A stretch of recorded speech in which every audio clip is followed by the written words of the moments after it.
Bonjour à tous. C'est un très grand plaisir d'accueillir Valérie Pécresse, la présidente de la région parisienne, région Île-de-France.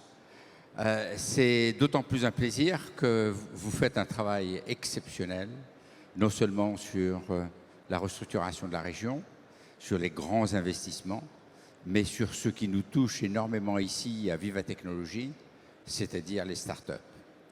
Et ça, il y a peu de régions françaises qui font autant que vous. Et je pensais que ce serait très intéressant qu'on partage un petit peu ce que vous faites. Alors peut-être d'abord, avant de rentrer dans le détail sur les startups, quelques mots sur les choix que vous avez faits, puisque vous avez fait des choix importants, que ce soit sur les infrastructures, sur le transport. Peut-être juste deux mots là-dessus, et puis on va rentrer dans le vif des startups. Oui, l'objectif de la région, c'est de devenir la plus attractive pour la création d'emplois et pour la qualité de vie. Et donc, ça amène des choix. Et le premier des choix que nous avons fait, c'est celui de la révolution des transports.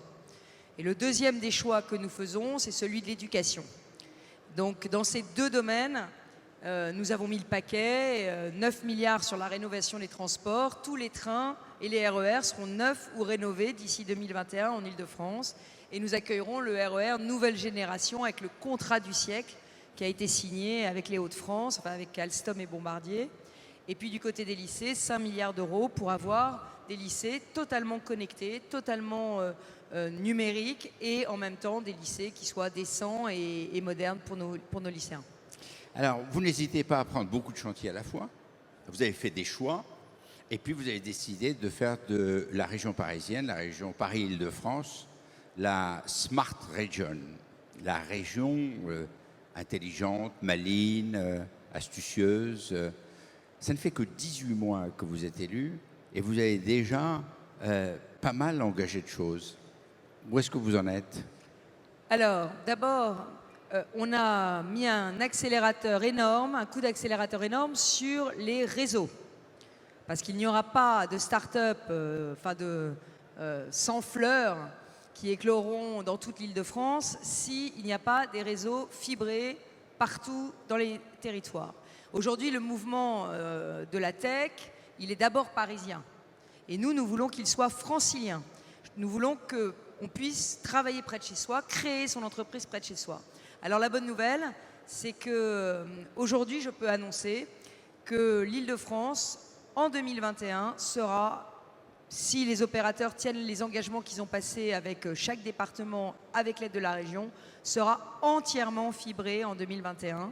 Et ça veut dire qu'en Seine-et-Marne, ça veut dire que dans les Yvelines, en Essonne, dans le Val d'Oise, on aura la fibre qui arrivera, même dans les villages. Mais c'est formidable, 2021 va être une année exceptionnelle parce que si j'ai bien compris, vous avez vos 9 milliards d'investissements dans les transports qui vont arriver à leur maturité avec les trains tout neufs. Et puis, il y a cette rénovation de la connexion fibrée pour l'ensemble de la région Île-de-France. Oui, alors il y a des départements, ce sera 2020, et des départements, ce sera un petit peu plus long. C'est pour ça que je donne la date de 2021. Et vous avez compris que je veux avoir fait ça avant la fin de mon mandat. Parce qu'il y a beaucoup d'hommes et de femmes politiques qui s'engagent à faire des choses, mais ils disent c'est pour dans 10 ans. Moi non, c'est pour avant la fin de mon mandat, pour que je puisse être jugé sur mes résultats. Formidable. Alors, qu'est-ce qui vous a amené à choisir l'idée de Smart Region ou de Smart Région, la région intelligente, la région maligne? Mais le sujet, c'est que le numérique, la révolution numérique est en train à la fois de changer l'économie francilienne, mais elle est aussi en train de changer la vie francilienne avec les services que le numérique peut désormais apporter. Donc, sur tous les domaines de l'action francilienne, la Smart Région, c'est une région qui crée plus d'emplois et c'est une région qui crée plus de valeur et puis qui crée plus de services. Alors, c'est dans tous les domaines. Sur les transports, c'est la fin du ticket de métro.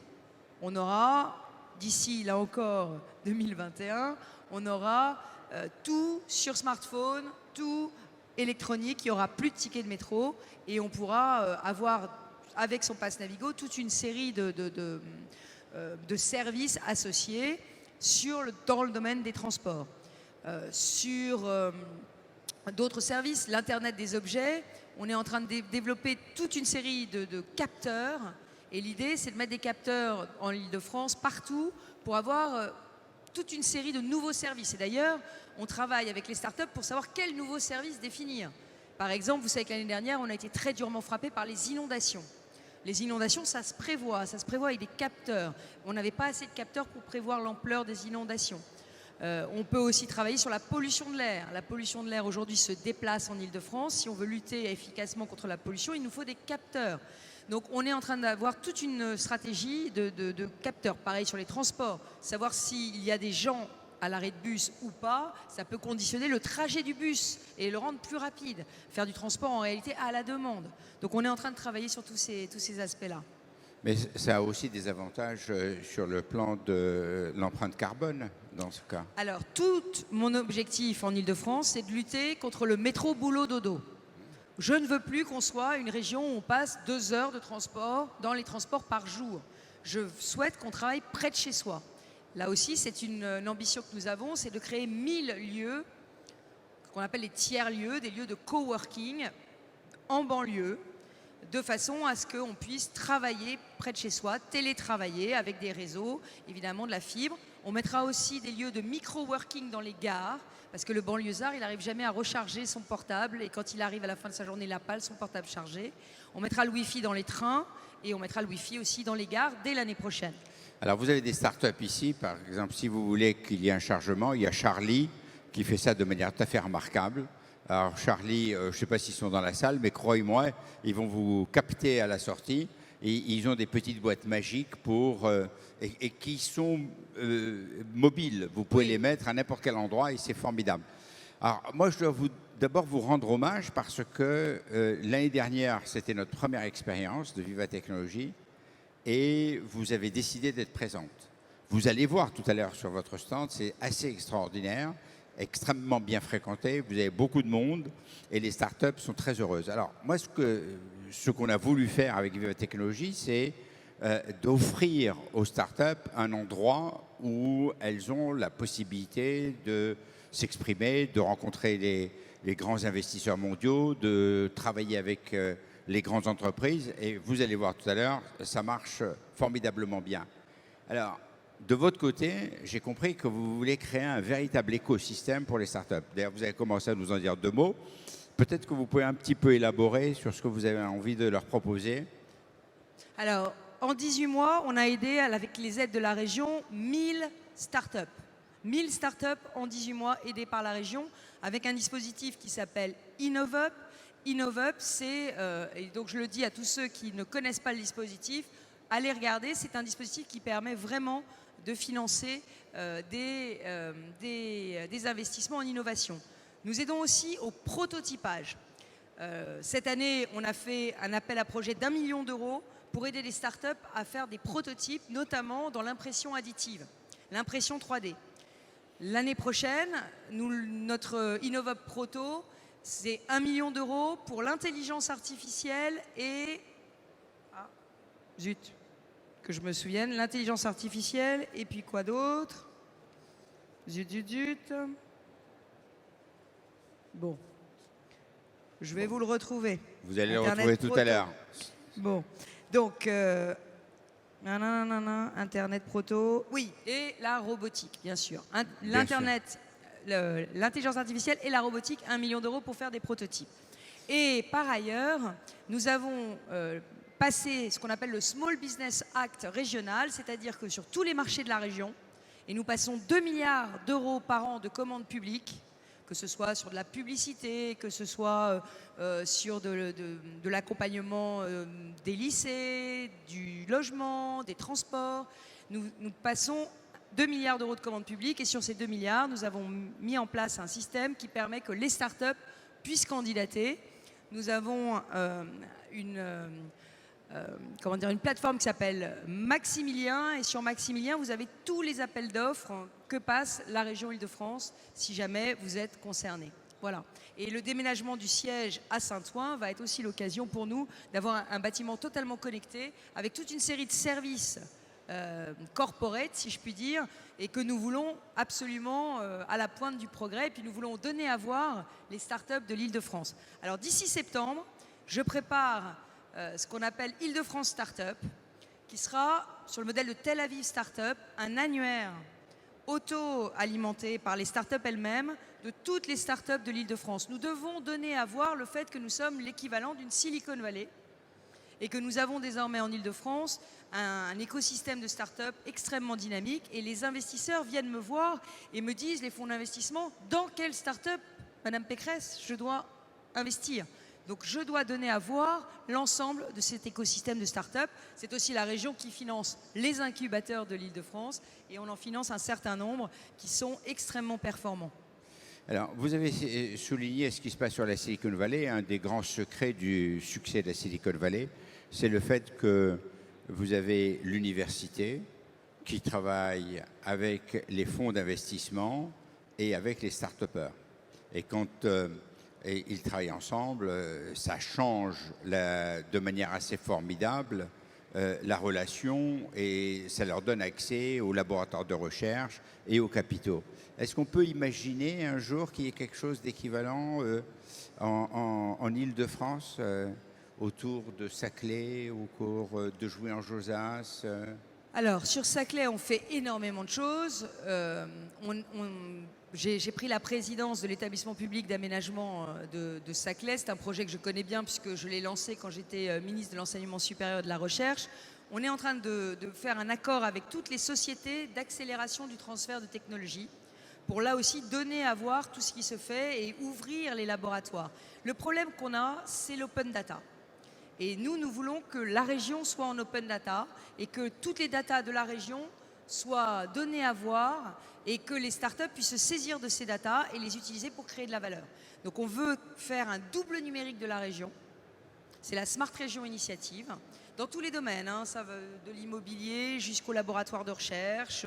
Et cette Smart Région Initiative, ça permettra de donner des informations. Toutes nos informations seront mises en open data, y compris les datas de transport qui sont très importantes. Mais ça, c'est très important parce que le président Chirac, et c'était Thierry Breton qui était à l'époque ministre de l'économie et des finances, il avait demandé un rapport sur l'économie de l'immatériel et nous avions suggéré avec Jean-Pierre Jouyet l'ouverture des données.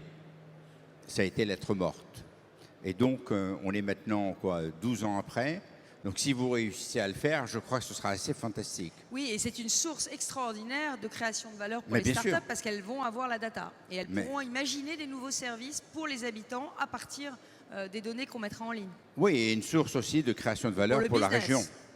Ah ouais, pour tout le business de la région. Je veux dire, ça, c'est formidable. Bravo. Et je vous donne un exemple. Là, nous allons présenter à Vivatech Anotea. Anotea, c'est quoi? C'est le site que vous avez peut-être tous rêvé d'avoir et qui n'existait pas jusqu'à présent. C'est le TripAdvisor de la formation professionnelle. Parce que la formation professionnelle, c'est une espèce d'énorme maquis. Quand vous voulez vous professionnaliser, vous reconvertir, etc., personne ne sait où aller. Et le problème, c'est que tu as une myriade de formations et personne ne sait comment on les évalue.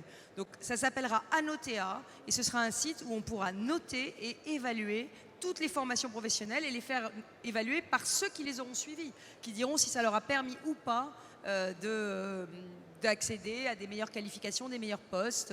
Donc une vraie logique d'évaluation des services publics dans la région parce que franchement on dépense 600 millions d'euros nous pour la formation professionnelle avec pratiquement aucune évaluation de la performance derrière. Mais même pour les entreprises, hein, c'est très important de pouvoir mesurer, de savoir vers qui diriger. Vous le faites un tout petit peu plus. On le fait, bien entendu, on le fait un peu plus, mais s'il y a un instrument de mesure qui nous permet de le faire mieux, bravo.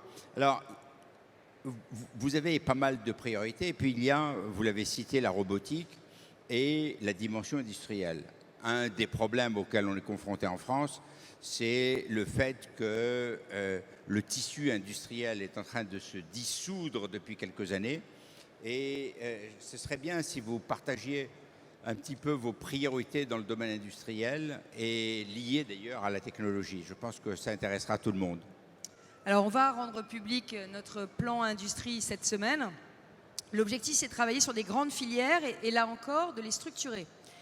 Ce qui est très étonnant, c'est que l'Île-de-France, en réalité, elle est première dans beaucoup de domaines et personne ne le sait. Là, nous ouvrons le Bourget demain et nous sommes la première région aéronautique d'Europe. Personne n'en parle. On attaque beaucoup la voiture en ce moment, mais personne ne parle de la voiture du futur qui sera autonome, qui sera connectée, qui sera non polluante et qui sera silencieuse. Donc, et elle se construira en Île-de-France. On a 150 000 emplois dans le secteur de l'automobile et des transports en Île-de-France.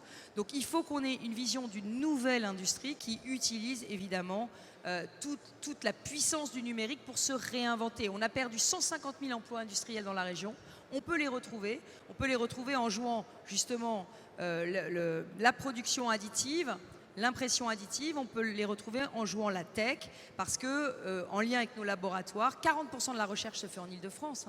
Donc en lien avec nos laboratoires, et il faut qu'on soit à la croisée des chemins entre les labos et le secteur privé, les investisseurs. Et la région, c'est l'entremetteur naturel de ces acteurs. Et c'est pour ça qu'on crée des incubateurs, mais on va aussi créer ce qu'on appellera des territoires d'innovation dans lesquels on mettra vraiment tout le monde ensemble sur des sujets comme l'aéronautique, sur des sujets comme l'usine du futur, etc. Tout à l'heure, quand nous discutions un petit peu avant d'entrer en scène, si j'ose dire, on a évoqué le problème des langues.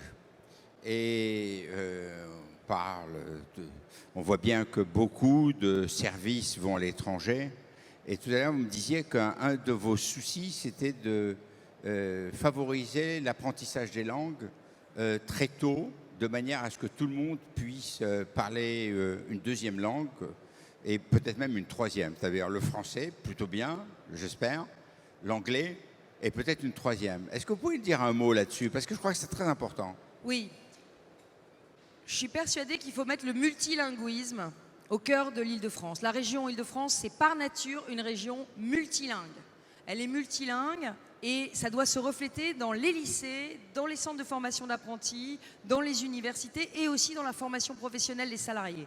Aujourd'hui, j'ai 50% des jeunes d'Île-de-France qui ne sont pas capables d'envisager de travailler en anglais, 50%. Et le niveau moyen des franciliens adultes, il est au niveau débutant pour l'anglais, moyen, le niveau moyen. Donc on a un sujet, le premier sujet c'est l'anglais, c'est la région bilingue. Donc on va travailler avec les startups et je vais lancer des appels à projets là aussi pour que des startups rentrent dans les lycées avec Speakeasy, avec Open Classroom, avec toutes les startups qui inventent des logiciels pour perfectionner en anglais, pour s'évaluer. Nous allons travailler avec les proviseurs de lycées pour que les startups rentrent dans les lycées, qu'elles rentrent dans les CFA. Là encore, sur les centres de formation en apprentissage, le sujet de la langue est important. Par exemple, les Allemands veulent nous recruter nos apprentis. Mais il faut parler l'allemand. Or, l'allemand, c'est évidemment pas la première chose qu'on apprend dans un CFA, vous imaginez bien. Donc le sujet, il est là, il faut qu'on forme à l'anglais, à l'allemand, et puis il faut qu'on forme au code, au codage. Et ça, c'est aussi en train de se faire. C'est un autre de langage qui doit être maîtrisé par les franciliens. Et puis enfin, je veux travailler sur les franciliens qui ont des origines dans le monde entier, les sinophones familiaux, les lusophones, les arabophones. On a des jeunes qui, par leur langue maternelle, pourraient porter cette idée de région multilingue et à qui on n'apprend pas leur langue maternelle à l'école, faute de profs. Donc on a un sujet, je vais vous donner un chiffre qui est horrible, dans l'Académie de Versailles, qui n'est pas la plus déshéritée d'Île-de-France. C'est pas la plus mauvaise. C'est pas la plus déshéritée. Dans l'Académie de Versailles, 84% des LV2 font espagnol. Donc 84% de LV2 espagnol. Si vous rajoutez 10% de LV2 anglais pour ceux qui ont pris l'allemand en première langue, ça fait 94% des cours de langue qui sont donnés dans l'Académie de Versailles, c'est espagnol, anglais ou allemand.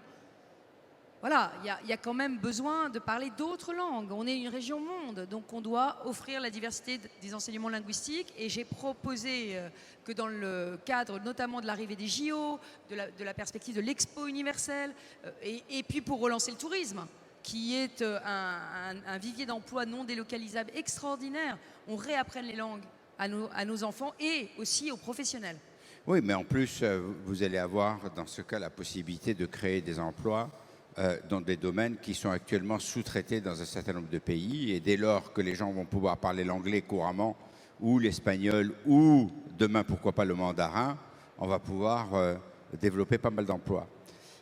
Et d'ailleurs, si vous promenez tout à l'heure, vous allez voir une chose intéressante. Il y a un hackathon où il y a pas mal de codeurs qui sont en train de se battre pour gagner des concours. Et puis, vous allez voir aussi que toutes les Sur startups... quel thème? Plusieurs thèmes. Ils ont 8 thèmes sur lesquels ils sont en train de se battre. Il y en a un qui touche l'assurance, il y en a un autre qui concerne Microsoft, il y en a un autre financé par Publicis pour trouver des solutions intéressantes de connexion. Il y a énormément de thèmes qui sont là. Et puis, toutes les startups ont eu à présenter leur business plan en anglais, puisqu'il y en avait 1600 investisseurs qui étaient là. Et je vous assure que si vous réussissez à développer le tissu de start-up dans votre région, très facilement, vous allez avoir votre deuxième langue qui va venir presque naturellement. Alors nous, on a fait 2 hackathons récemment, mais on va reprogrammer parce que c'était très riche. Un hackathon sur le lycée du futur, 100% numérique. Quel service il doit offrir aux jeunes lycéens? Et un hackathon sur le tourisme, parce qu'on est en train de travailler sur une application numérique unique qui donnerait à voir toutes les richesses de l'Île-de-France et qui s'appellerait Welcome in Paris Region. Et on veut savoir ce qu'on mettrait comme service supplémentaire sur cette application touristique. Qu'est-ce qu'on peut faire? Qu'est-ce qu'on peut créer comme nouveaux services pour les touristes? Objectivement, pardon, on va dire les choses un peu cash. On a vécu sur nos acquis en matière de tourisme. Voilà, la Tour Eiffel et Versailles et Euro Disney, Disneyland.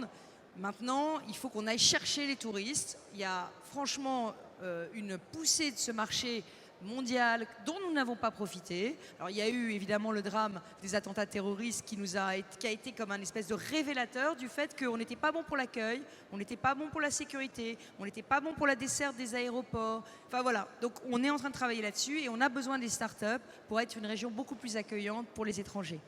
Ah, si déjà on accueille les étrangers en parlant leur langue, on aura fait un grand progrès. Oui, énorme. Madame la Présidente, le thème central de Viva Technologies, cette année, c'est l'intelligence artificielle. Et l'intelligence artificielle est partout, y compris d'ailleurs à la Poste, puisque nous avons le président de la Poste qui est avec nous. Et vous allez voir tout à l'heure, si vous allez visiter le stand de la Poste, vous serez étonné de tout ce que la Poste a réussi à faire et à quel point elle s'est modernisée. Alors moi, je voudrais revenir un peu sur vos projets et sur les initiatives de la région sur l'intelligence artificielle. Est-ce que vous pouvez partager avec nous et, si c'est possible, nous donner quelques informations un peu en avance, hein. Ne nous donnez pas uniquement les informations que vous avez déjà données. Si vous pouvez nous confier quelques petites choses, ce serait pas mal. Donc, j'ai déjà commencé à dire que nous allions lancer un appel InnovUp Proto sur l'intelligence artificielle doté d'1 million d'euros, dont les prototypes seront présentés en 2018, éventuellement à Vivatech. Et cette InnovUp Proto sera sur l'intelligence artificielle et sur la robotique. Donc on peut candidater, il y a un jury qui sélectionne et on montre les prototypes. Donc ça, c'est la première chose qu'on va faire, ce 1 million d'euros. Mais on a d'autres choses. Et il faut que je vous les dise parce que c'est effectivement un scoop. Nous avons décidé de mettre 50 millions d'euros cette année, au lieu de 2018, sur le dispositif InnovUp dont je vous parlais, en partenariat avec la BPI qui nous aide à instruire les dossiers, et 40 millions d'euros sur un autre dispositif qui s'appelle PMUp. Vous avez une PME déjà, qui déjà fonctionne, vous voulez la moderniser, vous voulez la mettre à l'heure du numérique, vous avez 40 millions d'euros qui vous attendent, et c'est vraiment très important. C'est une augmentation des aides de près de 50% cette année. Et ça, c'est ce que je voulais annoncer chez vous. Voilà qui est très gentil. Alors c'est pas 10 bravo. milliards, hein, c'est pas 10 milliards, ça n'est pas 10 milliards, mais c'est concret et c'est dès cette année. Voilà. Voilà. Alors, moi j'ai une question. Comme vous le savez, j'ai quitté la direction opérationnelle de Publicis et donc je me pose des tas de questions. Qu'est-ce que je peux faire dans l'avenir? Et puis j'ai regardé mon bulletin de naissance et je me suis dit, tiens, j'ai l'âge de faire une start-up.